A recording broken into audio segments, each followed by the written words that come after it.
পিঙ্কি, এত জোরে জোরে চিৎকার কেন করছিস? ভেনির তো সারাদিন শুধু খায়, খাওয়া ছাড়া কিছু বোঝে না। এই গাভী আমাকে একটাও আজ অব্দি বাচ্চা দেয়নি, শুধু খেয়ে খেয়ে আমাকে শেষ করে দিল। তুমি এমন কেন মা? ভেনির তো বাচ্চা হবে। ওর যখন বাচ্চা হবে তখন আমাদেরকে দুধ দেবে, আর ওর বাবু হলে আমি সেই বাবু গাভীটার সাথে খেলা করব। পিঙ্কি, এই অপয়া গাভীটির জন্য একদম দরদ দেখাবি না। ও আজ পর্যন্ত একটাও বাচ্চা দিতে পারেনি। সেই প্রথম থেকে ওকে খাইয়েই যাচ্ছি। কবে বাচ্চা দেবে, কবে ওর দুধ হবে আর বিক্রি করব। হাম্বা, মালকিন, আমাকে খেতে দাও। আমার সাথে এমন করো না, আমি যে গর্ভবতী, কিছুদিন পর আমার বাচ্চা হবে। আমার খুব খিদে পেয়েছে, তুমি বড্ড নিষ্ঠুর। এই কথা শুনে মুন্নি শিয়ালিনী ভেনির জন্য ঘাস এনে দেয়। এই নে, ঘাস এনে দিয়েছি, এবার ঘাস খেতে থাক আর তোর বকবকানি বন্ধ কর। একদম কথা বলবি না, এবার তাড়াতাড়ি বাচ্চা দিবি। ওই একই গ্রামের একটি কুঁড়ে ভাঙা ঘরে বাস করত শেফা শিয়ালিনী ও তার মেয়ে। মা, ও মা, আমাদের এই ভাঙা ঘরটা কি তুমি ঠিক করবে না নাকি? রাতে যে ভীষণ ঠান্ডা পড়ে, আমার তো শীত করে। ঘরটা কি করে ঠিক করবো রে মিনা? আমার কাছে যে কোনো টাকাই নেই। টাকা থাকলে যে এই ঘরটা ঠিক করে রাখতাম। ওই যে দেখো মা, চালাটা কি করে ভেঙে গেছে, আর বাইরে থেকে কুয়াশা ও রোদ চলে আসছে।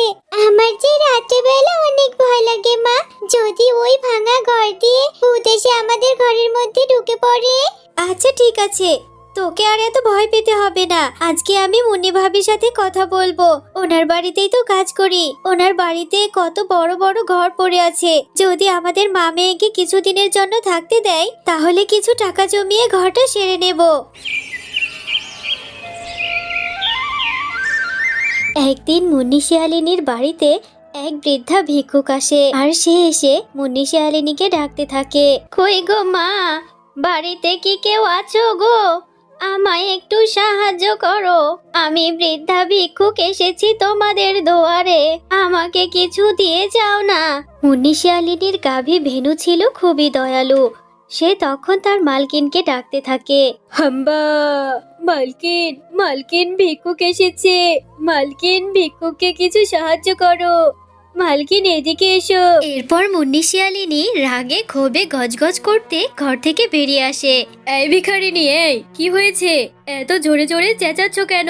আর এত কিছু রেখে তোমার আমার বাড়িটি পছন্দ হলো? আমি তোমাকে কিছু দিতে পারবো না। আমি কি টাকার গাছ লাগিয়েছি নাকি তুমি এসে ভিক্ষা চাইবে আর তোমাকে দিয়ে দেব? মা গো, বড় অভাবে পড়ে এসেছি। আমার যে কোনো সন্তান নেই, ভিক্ষে করেই খাই। আজকে সারাটা দিন কিচ্ছু খেতে পারিনি, আমাকে একটু খাবার দিবে গো মা। আরে আরে, কোত্থেকে যে এসব আসে? আমি আবার তোমাকে খাবার দেব?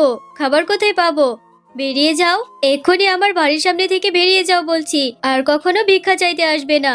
হাম্বা, হাম্বা, মালকিন, ভিক্ষুককে তাড়িয়ে দিও না মালকিন। মালকিন, ভিক্ষুক বড় দুঃখী।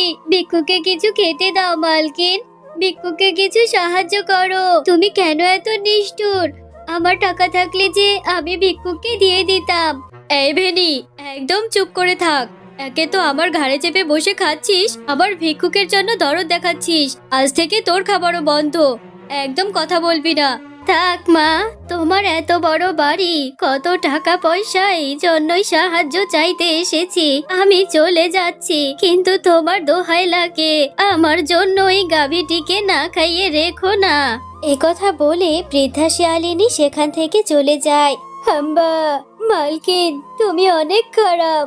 তুমি অনেক খারাপ। তুমি ভিখারিনীকে কেন সাহায্য করলে না? আমার খুব কষ্ট লাগছে মালকিন। এই ভেনি, একদম বেশি কথা বলবি না। বেশি বকবক করবি তো তোকেও বাড়ি থেকে বের করে দেব। দিব্যি খাচ্ছিস, দাচ্ছিস, ঘুমোচ্ছিস, আর আমার খেয়ে আমার সাথে বেয়াদবি করছিস। তোমার মতো নিষ্ঠুর মালকিনের কাছে থাকতে আমারও ভালো লাগে না। আমি যে গর্ভবতী, আমার বাচ্চাটা হলে আমি তোমার কাছ থেকে অনেক দূরে চলে যাব। এই তো মুন্নি ভাবি দেখছি এখানে আছে। ভাবি, আমি আপনার কাছে একটু সাহায্য চাইতে এলাম।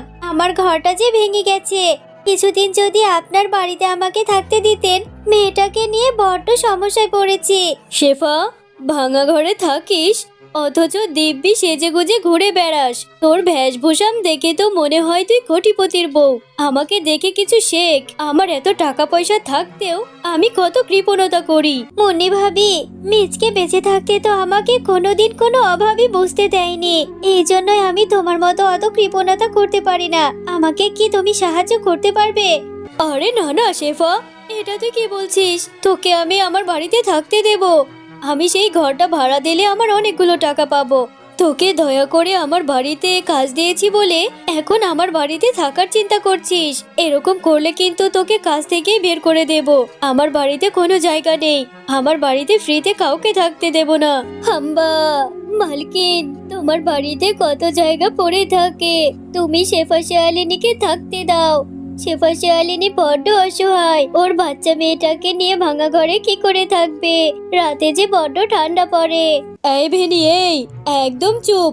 একটাও কথা বলবি না। বড্ডবার বেড়েছিস তাই না? আমার মুখে মুখে কথা বলছিস। আমি কি করব না করব সেটা তোর থেকে শুনবো। আজকে তোকে আমি মেরেই ফেলবো। হারামজাদা গাভী, আমার খেয়ে আমার পরে তুই আমার উপরে মুখে মুখে কথা বলিস। আরে আরে মুন্নি ভাবি, আপনি এটা কি করছেন? এই গর্ভবতী গাভীটিকে মারবেন না, দয়া করুন। ওর পেটে যে বাচ্চা, ওকে ছেড়ে দিন। হাম্বা, মালকিন তুমি আমাকে এভাবে মারলে। আমার পেটে যে বাচ্চা, আমার খুব কষ্ট হচ্ছে। তুমি অনেক খারাপ, তুমি অনেক লোভী। তোমার ভালো হবে না। আমি তোমাকে ছেড়ে চলে যাব। হ্যাঁ হ্যাঁ, চলে যা। তুই এক্ষুনি আমার বাড়ি থেকে বেরিয়ে যা। তোর এই ন্যাকা কান্না আমার একদম সহ্য হচ্ছে না। আমার খেয়ে পড়ে আমার মুখে মুখে তর্ক করিস। তোর মতো অপয়া গাভীকে পেলে আমার কোনো লাভ হচ্ছে না। মুন্নি ভাবি, আপনি বড্ড নিষ্ঠুর। আপনার মনে কোনো মায়া দয়া নেই। এই গর্ভবতী গাভীটিকে এভাবে কেন মারলেন? ভেনি, তোর কোথাও যেতে হবে না। তুই আমার সাথে চল, আমার সাথেই থাকবি। হ্যাঁ যা যা, নিয়ে যা ভেনিকে। নিজে ভাত পায় না, আবার ভেনিকে খাওয়াবে। মা, তুমি কোথায় ছিলে? এত সুন্দর গাভীটি তুমি কোথায় পেলে মা? দেখো না, দেখো মা, এই কলার পাতাগুলো আমাদের ঘরের চালার উপরে দেব। তাহলে আর ঘরের মধ্যে ঠান্ডা বাতাস যাবে না। মিনা, তোর মাথায় কত বুদ্ধি হয়েছে। সত্যি আমার মেয়েটা কত বড় হয়েছে। আচ্ছা ঠিক আছে, এই কলার পাতাগুলো দিয়ে আমরা আমাদের ঘরের চালাটা ঠিক করে নেব। আর ভেনিও আমাদের সাথে এখন থেকে থাকবে। হাম্বা, শেফা, তোমার মনটা অনেক ভালো।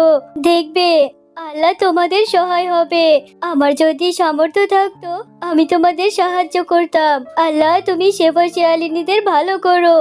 এরপর শেফা শিয়ালিনী সেই কলা পাতাগুলো দিয়ে তাদের ঘরের চালাটা ঠিক করতে থাকে। মা, দেখো, আমাদের ভেনির কত সুন্দর একটা বাচ্চা হয়েছে। কত মিষ্টি দেখতে। আমি এখন থেকে রোজ রোজ গাভীর দুধ খাবো আর ভেনির বাচ্চাটার সাথে আমি খেলা করব। হ্যাঁ রে মিনা, এখন থেকে ভেনির দুধ বিক্রি করে আমরা আমাদের সংসারটা চালাতে পারবো আর আমাদের ঘরের চালাটাও ঠিক করে নিতে পারবো। আল্লাহ বোধহয় আমাদের মুখ তুলে তাকিয়েছে। এরপর শেফা শিয়ালিনী ভেনির দুধ দোহাতে থাকে আর হঠাৎ করেই ভেনির দুধগুলো সোনার দুধে পরিণত হয়। মা, দেখো, ভেনির দুধ তো সোনার দুধ হয়ে গেছে।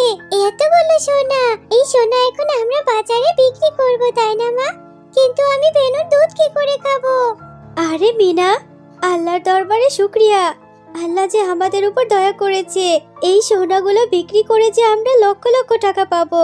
তখন তোকে অনেক দুধ কিনে দেব রে।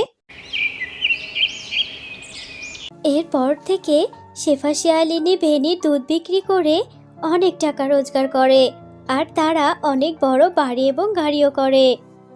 এদিকে মুন্নি শিয়ালিনীর বাড়ি হঠাৎ করে একদিন আগুন লেগে পুড়ে ছাই হয়ে যায়। এরপর মুন্নি শিয়ালিনী একদিন শেফা শিয়ালিনীর কাছে সাহায্য চাইতে আসে।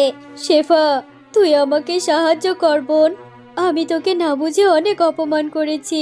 আমার যে আজ সব শেষ হয়ে গেছে। আমি তো তোকে ভেনিকে দিয়েছিলাম। আমাকে কিছু সাহায্য কর। মুন্নি ভাবি, তোমার অনেক অহংকারের কারণে আল্লাহ তোমার থেকে সব কেড়ে নিয়েছে। কোনো সমস্যা নেই, তুমি আজ থেকে আমাদের বাড়িতেই থেকো। তুমি যে নিজের ভুলটা বুঝতে পেরেছো, এটাই অনেক।